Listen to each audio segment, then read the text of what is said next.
In the first episode of this series, we saw that while the modern Western lifestyle has created material wealth, it has also brought spiritual destitution, with traditional morality and family life destroyed.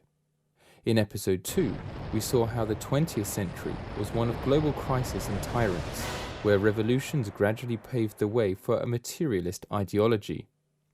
The 20th century also meant the strengthening of the Marxist and atheist ideologies, while the nuclear family was broken up for the first time in the West.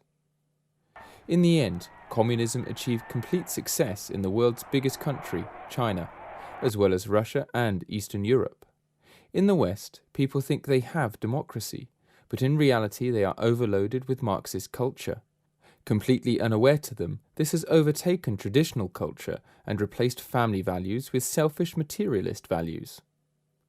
The mainstream media holds the greatest power over people because it promotes its message to the masses almost endlessly every day through news, TV, movies, and in government schools. Marxism is based on a constant flow of propaganda promoting its values. In this episode, we will look at the risks of having complete individual freedom while becoming dependent on the state, and how this spreads the Marxist and globalist culture. We will also show that Marxism is an attack on our civilization, which traditionally had many different nations and cultures. This is psychological warfare, aimed at weakening the whole of mankind and enslaving all peoples under a global ruling class. We also show you that many of the Marxist methods of subversion were stolen from the great Chinese general Sun Tzu. Other Chinese books that inspired the Marxists were The Way Lao Tzu and Six Secret Teachings. In these books, you can find that agriculture and people are said to be the two greatest resources of the state, and both should be nurtured and provided for. It is also said that the major principle in ruling a country should be to love the people, and to love the people meant to reduce taxes and unpaid labor. The Chinese military strategist Sun Tzu said in 500 BC that all warfare is based on deception.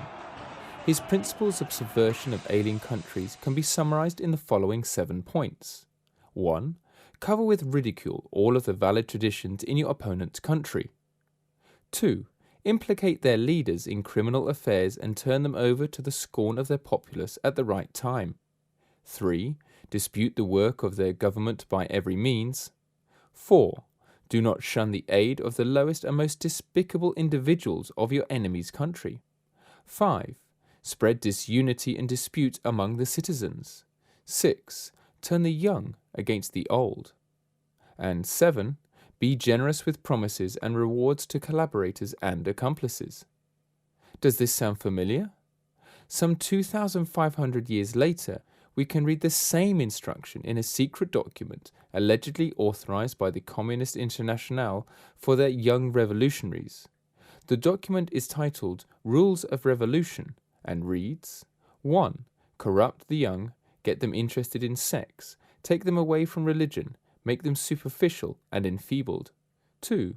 Divide the people into hostile groups by constantly harping on controversial issues of no importance.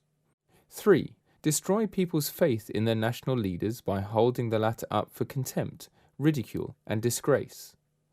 4. Always preach democracy, but seize power as fast and as ruthlessly as possible. 5.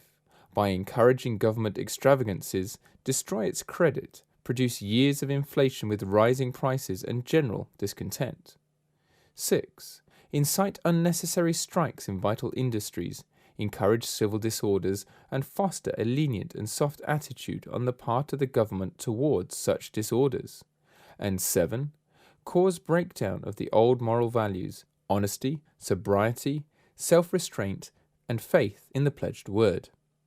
Today, most people look for pleasure, fulfilling their personal desires and wanting immediate rewards. Isn't this an attack on people's minds, making them vulnerable to an enemy? Plato was a wise man who said the stages of a society's collapse could be described from looking at its form of government. He formulated these principles in his book, Republic. In it he says the democratic man is the son of the oligarch man. Unlike his father, the democratic man is consumed with unnecessary desires. Plato describes necessary desires as ones that we have out of instinct, or desires that we have in order to survive. Unnecessary desires are desires we can teach ourselves to resist, such as the desire for riches. The democratic man takes great interest in all the things he can buy with his money. He does whatever he wants, whenever he wants to do it. His life has no order or priority. Democracy then degenerates into tyranny, where no one has discipline and society exists in chaos. Democracy is taken over by the longing for freedom. Power must be seized to maintain order. A champion will come along and experience power, which will cause him to become a tyrant. The people will start to hate him and eventually try to remove him, but will realize they are not able. The tyrannical man is the son of the democratic man. He is the worst form of man due to his being the most unjust and thus the furthest remove from any joy of the true kind. He is consumed by lawless desires which cause him to do many terrible things, such as murdering and plundering. He comes closest to complete lawlessness. The idea of moderation does not exist to him. Plato summarized by saying that dictatorship naturally arises out of democracy, and the most aggravated form of tyranny and slavery out of the most extreme liberty. Today we talk about how good it is to have liberal values and complete freedom for all people. But are we really free? Most people must move to a city, live in high-rise buildings and go to work for 8 hours per day, often commuting a few more hours in many cases. When you get home, you need to cook and buy groceries, clean and wash clothes. There is almost no time left for your freedom, since materialism enslaves almost everyone to the salaried job. And if you try to escape from that lifestyle, you will run into a lot of trouble with the state. You will be forced into their system, and no matter how much you would like to raise and educate your children at home, they'll be forced into the school system run by the state. If an enemy attacks this modern society and turns off the power and water supply for these city people, how can they survive? If the transportation of food is disrupted, what will they eat?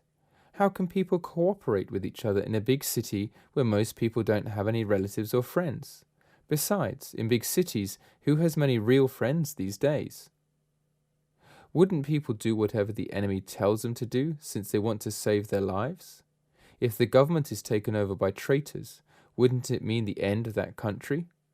The government could extort the people into agreeing to anything, including world government, dictatorship, giving up all their property, and so forth. All of this would happen only because people are desperate to fill their stomachs and have no defense because of their modern thinking and lifestyle. Haven't we come to a situation exactly in line with the Chinese subversion principles presented thousands of years ago? People have lost all their material and spiritual safety, and they believe they are free when in fact they are already enslaved under the state. These Marxist subversion principles have been applied to virtually every society across the world. At the moment, the governments and the mainstream media all propagate globalism and Marxist values. Who is the traitor and who is the victim? Karl Marx said that the idea of God was the keynote of a perverted civilization and that this idea must be destroyed. Speaking of feminism as a subversion principle, Marx also said that anyone who knows anything of history is aware that great social changes are impossible without feminine upheaval. If we think about it clearly, isn't the destruction of families the most powerful warfare against the unity of a country? If females and males become the same, won't they repel each other in line with the laws of physics, where opposite charges attract and like ones push apart? The Marxists have attacked the whole world for more than 200 years while the world slept on. The world remained unaware of what was happening for these 2 centuries due to a lack of information that their enemy, the governments and the mainstream media, would never give them. Compare this with people in old times. The farmer worked on his land and stayed very close to home. He ate almost all his meals at home, and he spent a lot of time with his family every day. His sons were working in the fields with him, and the daughters helped their mother at home. He could produce his own food. He he cooperated with the other farmers in the village, and he was grateful for every meal he got, thanking God for the food. In the winter time, he had less work to do in the fields, so took care of his animals and repaired his home. Isn't it true that material wealth and comfort in front of a television or computer screen makes people weaker and more vulnerable?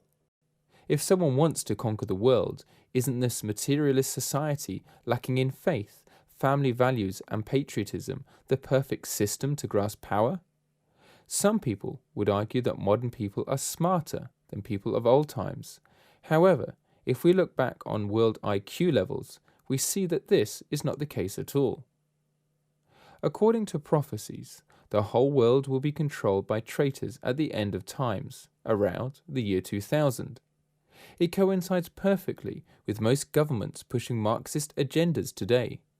It's so hard to detect these hidden traitors without a thorough knowledge of history and psychological warfare.